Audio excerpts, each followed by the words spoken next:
성경 공부 시간입니다. 이번 성경 공부는 요한계시록 세 번째 시간입니다. 내용은 일곱 나팔과 두 증인에 관한 그 말씀을 요한계시록 8장에서 11장을 통해서 살펴보겠습니다. 이번 그 계시록 그 성경 공부 순서 중에서 오늘은 3주째 3강 8장에서 11장까지 일곱 나팔과 두 증인에 관한 순서입니다. 요한계시록 전체 중에서 1장에서 22장 전체 내용에는 이제 있는 일과 또 장차 될 일을 쭉 말씀하시면서 전체 각 장별로의 내용들이 이렇게 나와 있는 것 중에서 이제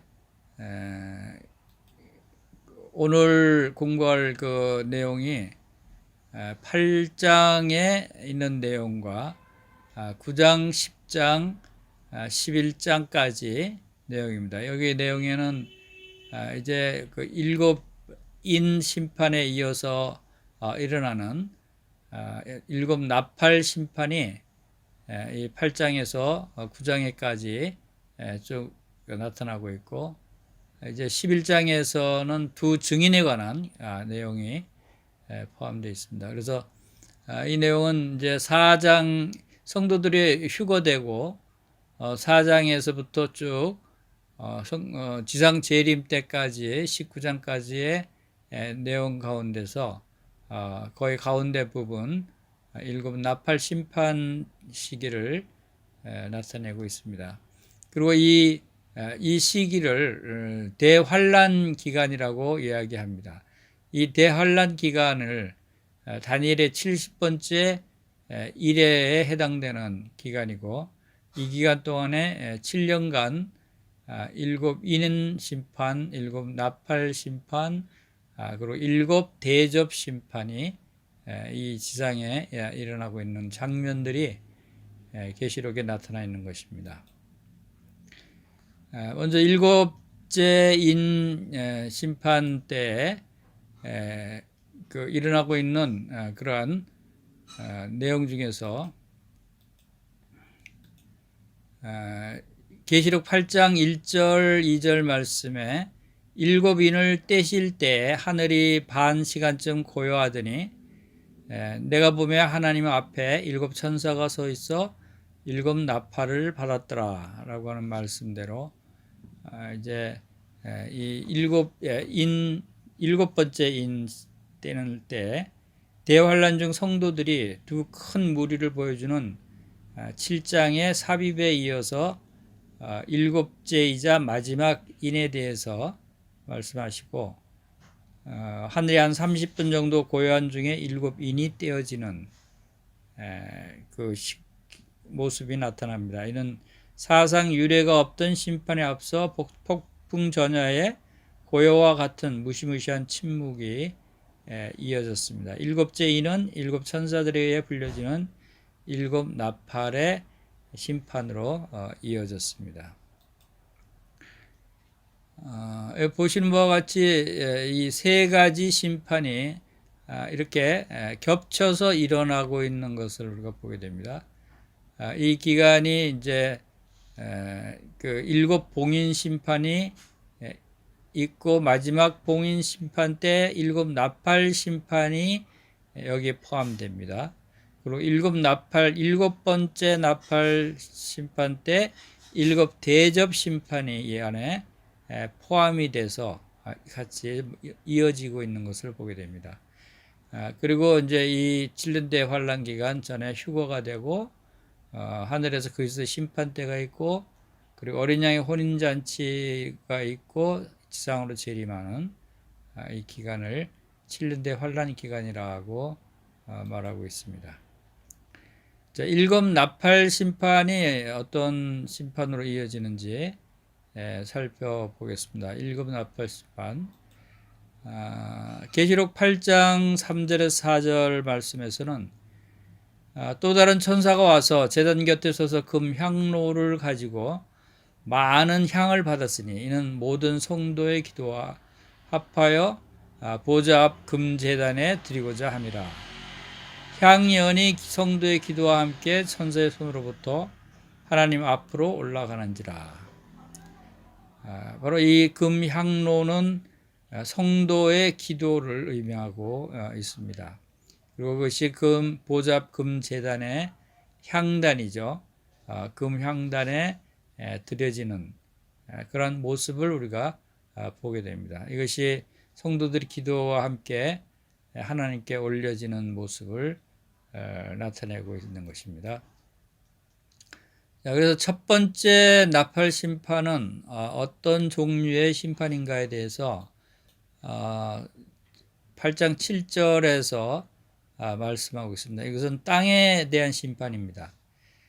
첫째 천사가 나팔을 부니 피 섞인 우박과 불이 나와서 땅에 쏟아지매 땅의 3분의 1이 타버리고 수목의 3분의 1도 타버리고 각종 풀들도 타버렸더라 라고 하는 말씀입니다. 첫째 천사가 나팔을 부니, 그러니까 첫 번째 나팔에 바로 이런 피 섞인 우박이 내리고 불이 내려서 땅의 3분의 1이 타버린다. 엄청난 피해가 일어나는 것을 보게 되죠.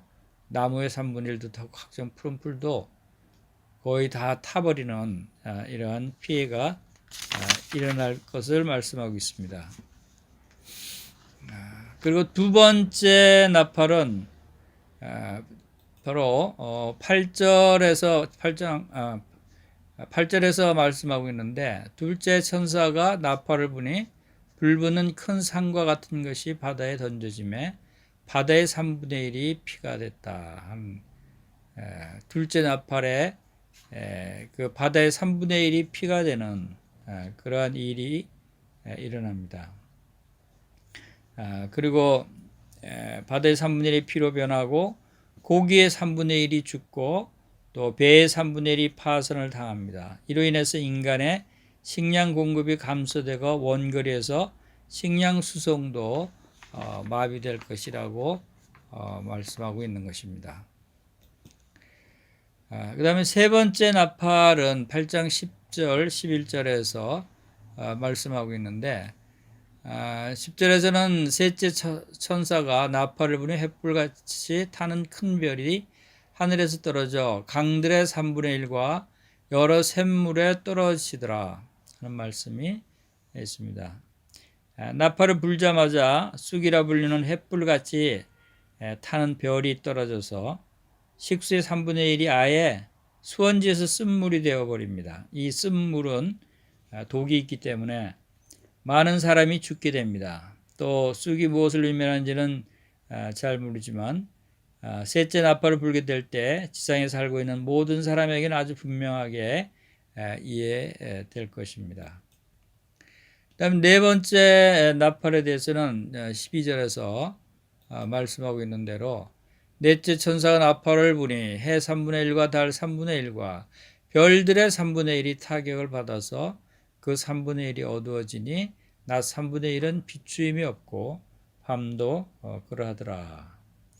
바로 해와 달과 별들이 평소에 비해서 3분의 1이 어두워진다고 합니다. 이것도 애굽에 내렸던 재앙과 비슷한 그런 현상이 일어나고 있는 것입니다. 그 다음에 이제 다섯 번째 나팔에 대해서 말씀을 우리가 찾아볼 수가 있습니다. 계시록 9장에서 9장 1절에서 5절 말씀에서 볼 수가 있습니다. 이제 읽어드리겠습니다. 9장 1절에 보면은 다섯째 천사가 나팔을 불매 내가 보니 하늘에서 땅에 떨어진 별 하나가 있는데 그가 무저갱의 열쇠를 받았더라. 그가 무저갱을 여니 그 구멍에서 큰 화덕 연기 같은 연기가 올라오매 해와 공기가 그 구멍의 연기로 말미암아 어두워지며 또 황충이 연기 가운데로부터 땅 위에 나오매 그들이 땅에 있는 정갈의 권세와 같은 권세를 받았더라. 그들에게 이르시되 땅의 풀이나 푸른 것이나 각종 수목은 해하지 말고 오직 이마에 하나님의 인침을 받지 아니한 사람들만 해하라 하시더라. 그러나 그들을 죽이지는 못하게 하시고 6달 동안 괴롭게만 하게 하시는데 그 괴롭게 함은 전갈이 사람을 쏠 때 괴롭게 한 것 같더라. 그날에는 사람들이 죽기를 구하여도 죽지 못하고 죽고 싶으나 죽음이 그들을 피하리로다 라고 말씀을 하고 있습니다. 이와 같이 바로 사람이 죽고 싶으나 죽지도 못하는 그러한 엄청난 고통이 임하는 것을 우리가 보게 됩니다. 그것이 5번째 심판에 그 임하게 될 그러한 모습이라고 하는 것을 알 수가 있고, 이제 6번째 나팔은 9장 13절에서 16절 말씀에 나와 있었죠. 6째 천사가 나팔을 불매 내가 들으니 하나님 앞 금제단 네 뿔에서 한 음성이 나서 나팔 가진 6째 천사에게 말하기를 큰 강 유브라데에 결박한 네 천사를 놓아주라 하며 네 천사가 놓였으니 그들은 그년 월일시에 이르러 사람 3분의 1을 죽이기로 준비된 자들이었더라. 마병대의 수는 2만만이니 내가 그들의 수를 들었노라. 계시록 9장 13절에서 16절 말씀입니다. 하나님 앞에 있는 금단은 하나님을 위해 핍박당하던 자들의 기도에 대한 응답으로 일어날 심판에 대해서 암시하고 있었고, 이제 6째 나팔수가 유브라데 강에 결박한 네 천사들을 놓아주고, 이 천사들은 정확한 몇 년, 몇 월, 며칠, 몇 시에 인류의 3분의 1을 죽이기로 예비된 자들이었습니다. 불빛과 자줏빛과 유황빛, 흉갑으로 무장한 2만만이라고 하는 숫자는 2억의 그 숫자를 말하고 있다고 봅니다. 그래서 2억의 그 마병대, 기병이죠. 기병이 동원되고 또 거기서 전쟁이 일어나는 그런 엄청난 큰 전쟁을 말씀하고 있는 것을 봅니다. 그 다음에 7번째 나팔에서는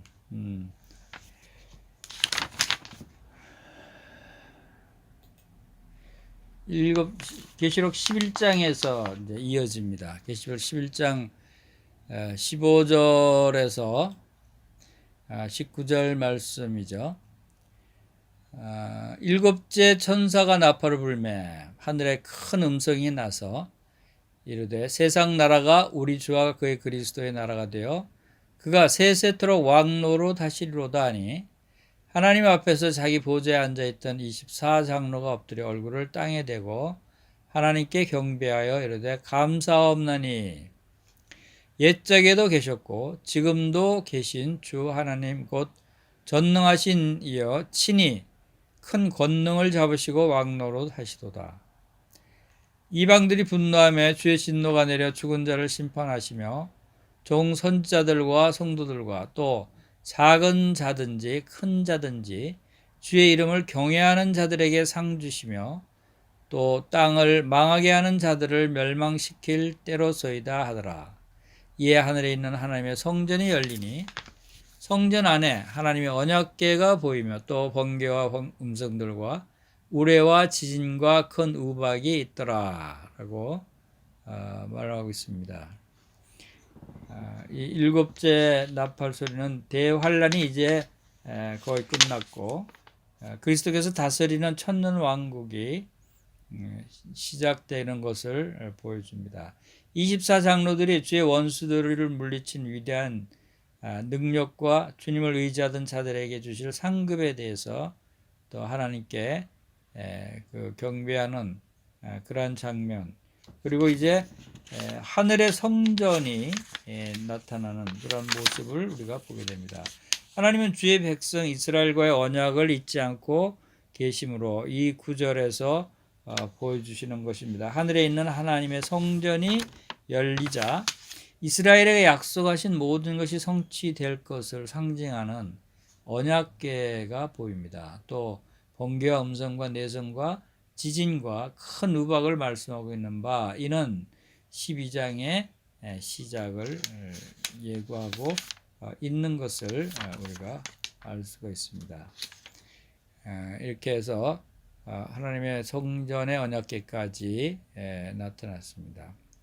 자, 이렇게 일곱 심판을 우리가 살펴봤는데 첫 번째 심판은 그 피 섞인 우박이 내렸던 것을 볼 수 있고, 두 번째는 불 붙는 큰 산과 바다의 모습을 우리가 볼 수 있었고, 세 번째는 햇불같이 타는 큰 별에 또 그 쑥이 강에 뒤덮이는 그런 모습. 그다음 네 번째는 일월 성신, 해와 달과 별들의 어두움이 그 생기는 그런 모습. 다섯 번째는 황충이 일어나고, 그 다음에 여섯 번째는 2억의 마병대, 기병들이 전쟁을 일으켜서 사람들을 죽이는 그러한 것이 이어졌고, 그 다음에 일곱째 나팔에 가서는 일곱 대접의 심판으로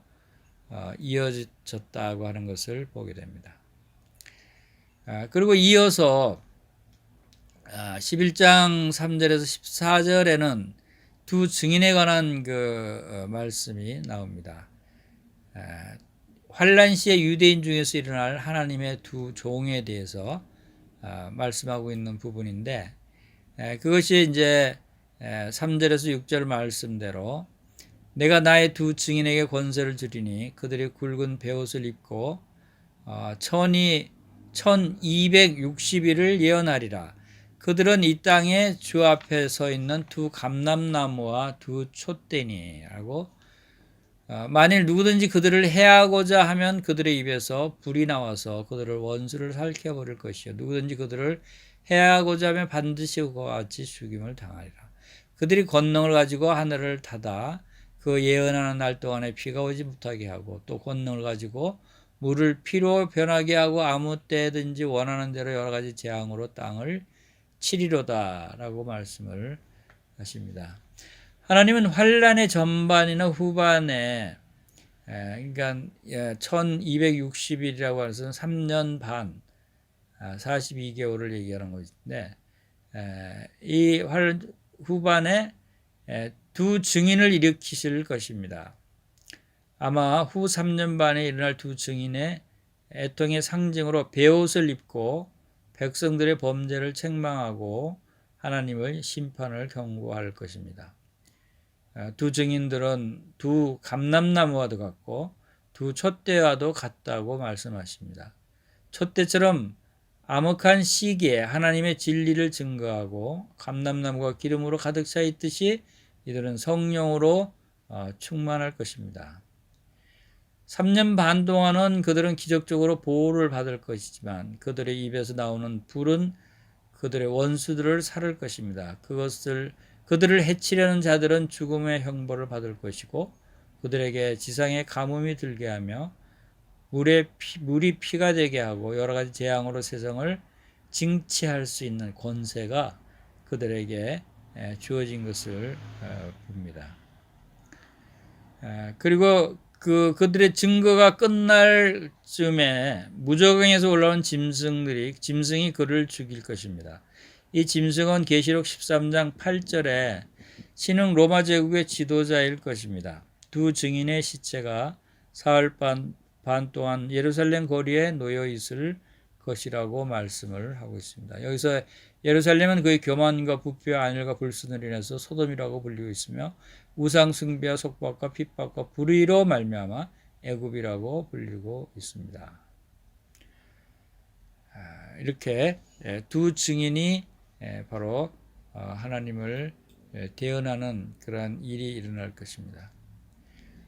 이 일곱 나팔에 대한 그런 말씀 가운데 우리가 나팔에 대한 그 말씀을 비교를 해보면, 고린도전서 15장 51절에 보면은 마지막 나팔에 대해서 말씀하고 있습니다. 보라 내가 너희에게 비밀을 말하노니 우리가 다 잠잘 것이 아니요 마지막 나팔에 순식간에 다 호련히 변화되리라. 이 마지막 교회가 휴거되는 것이 마지막 나팔에 그 휴거가 된다고 하는 것을 우리가 알 수가 있습니다. 그래서 어떤 사람들은 이 마지막 나팔에 휴거가 되지 않느냐 하면서 일곱째 나팔에 휴거가 된다. 그러므로 그 성도들이 환란을 통과하게 된다라고 주장하는 사람들이 있습니다. 그러나 이 마지막 나팔이라고 하는 것은 꼭 일곱째 나팔 중에 끝 나팔을 의미한 것이라고 보기는 어렵습니다. 왜냐하면 마지막이라고 해서 그때 이 일곱 나팔 심판 때의 마지막이 아니고 또 우리가 마지막인 의미가 꼭 거기에만 해당되는 것이 아니라고 보기 때문입니다. 계시록 11장 12절 15절에 말씀하고 있는 일곱째 천사가 나팔을 불매 하는 이것은 하늘에 큰 음성이 나서 이르되 세상 나라가 우리 주와 그의 그리스도의 나라가 되어 그가 세세토록 왕노릇 하시리로다 하는 이 일곱 개의 나팔 심판 시리즈는 일곱 번째 나팔로 마지막 나팔이라고 불리지는 않았다는 것입니다. 그리고 또 울리게 될 나팔이 마태복음 24장 31절에 나오는데 그가 큰 나팔 소리와 함께 천사들을 보내리니 그들이 그의 택하신 자들을 하늘 이 끝에서 저 끝까지 사방에서 모으리라. 그래서 주님께서 재림하실 때에도 이 큰 나팔 소리가 울리게 됩니다. 시기상으로는 이 나팔 소리가 이 두 고린도전서 나팔과 계시록 11장의 나팔과 이것보다 더 마지막, 더 나중에 나는 소리가 이 나팔 소리죠. 그러나 이것도 그 마지막 나팔이라고 불리지는 않습니다. 단지 이제 이 교회를 향한 부르심의 마지막 나팔이 휴거 때에 불려지는 나팔이다라고 이렇게 우리가 분별할 수 있는 것입니다. 그리고 11장에서 하나님의 성전의 언약궤를 보여주셨는데 성전 안에 하나님의 언약궤가 보이며 또 번개 음성들과 우리와 지진과 큰 우박이 일어나는 것을 보여주셨습니다. 이 언약궤는 하나님께서 이스라엘과 맺은 언약을 기억하는 증표이죠.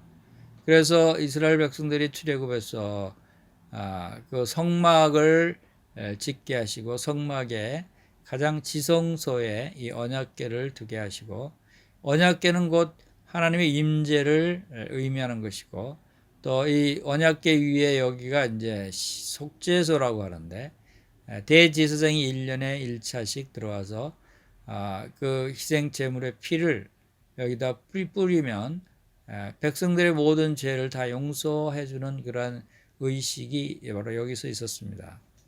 그래서 이 언약궤는 죄 사함의 의미와 또 약속의 언약을 지키시는 의미를 담고 있는 아주 귀중한 하나님의 임재를 상징하는 그런 그 언약궤다 하는 것을 볼 수가 있습니다.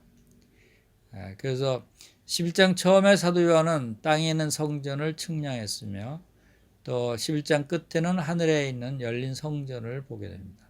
4장에서 요한은 하나님의 보좌로도 인도되었으며 이제 요한의 시선은 하나님의 성전에 집중됩니다. 16장에 가서 성전과 보좌는 연결되어 나타나고 나팔과 관련된 사건들이 다시 재개됩니다. 하나님께서 이스라엘에게 약속하신 모든 것을 성취하실 것을 보여주시는 것입니다. 할렐루야, 마라나타. 이상으로 오늘 요한계시록 세 번째 성경 공부 시간을 마치도록 하겠습니다.